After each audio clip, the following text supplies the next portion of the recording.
Vodafone SuperNet 4G, world's largest 4G network is here. Hello, I'm Joanna. I'm in the first year doing business studies at Leeds Beckett. Today I'm going to present a vlog about the key factors in a marketing environment that affect Vodafone. I'm just going to give a brief overview of what I'll be talking about. I'm going to be going through the definition of marketing and looking into Vodafone as a market leader.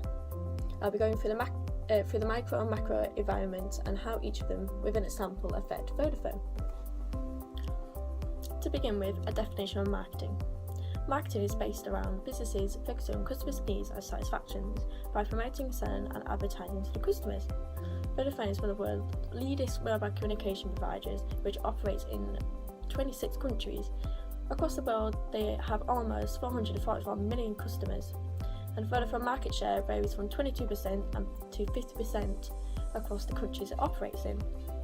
Vodafone has a wide range of competitors, including Free Mobile, EE, O2, Orange, Giftgraph, Tesco Mobile, etc.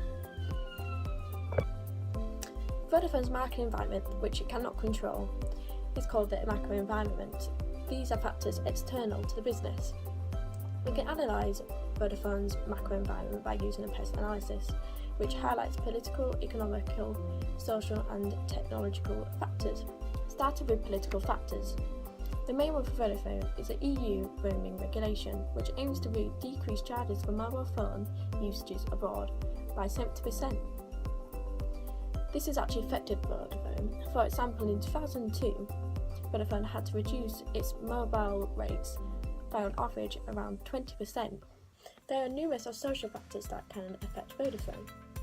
For example, trends like people are working from home, there are increasing number of people on social media, which means more people will be spending on mobile phone usage. A trend that has been increasing over the years is the Go Green trend, which has led to Vodafone actually investing in solar and wind power. Another social factor that can affect Vodafone is demographics. In the UK, people are living longer, and it's more of an ageing population, which can affect Vodafone because generally it's known that old people don't use phones or find it hard to use phones. So that would affect Vodafone in the amount of sales that they get. Looking into technological factors, it's different for Vodafone because they actually have control over their technology and how advanced they are over their competitors. I guess what the Vodafone doesn't have any control of are if their competitors are more technological advanced. There's been a massive technological change in the industry that has been positive for Vodafone. They increased the 4G coverage to most areas than ever before in 2016. Moving on to Vodafone's microenvironment. These are factors that Vodafone have some control over. These factors include customers, competitors, suppliers and the public. Report has 5 forces to analyse Vodafone's microenvironment. To start with, the bargaining power of customers, and this is high. This is because there is a lack of differentiation in the market among Vodafone and its competitors. There is a high competition between them all, which means that Vodafone will have to promote themselves a lot more to attract customers. In regard to the bargaining power of suppliers, it is medium, and this is because there is a few major suppliers and a lack of substitutes. But as a market leader, Vodafone is more likely to absorb price increase from the suppliers. Looking at threat of substitutes, this would be high because of issues such as landline users are declining, video conferencing is becoming more popular, and the use of Skype and Yahoo Messenger is increasing, which means less people are calling and more people are using video to contact people. Although the threat of entrance is quite low, and this is because there is a huge license fees when coming into the market. The initial capital is required is quite high, and there is rapidly changing technology that other people will be able to kind of catch up with.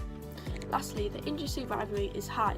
This is because there are so many other brands that customers can go to, like EE and O2, which are quite popular, and there is little brand loyalty in the market. Vodafone competitors have always got different promotions and different prices, which Vodafone needs to keep up with. To summarise, Vodafone has a lot of factors that it can and can't control. The factors that influence Vodafone the most, which they can't control, I would say would be political. As they've already seen in 2002, they actually couldn't control what prices they could sell to their customers. The factor that doesn't influence Vodafone the most would be threat of new entrants, because the barriers of entry into the market are so low.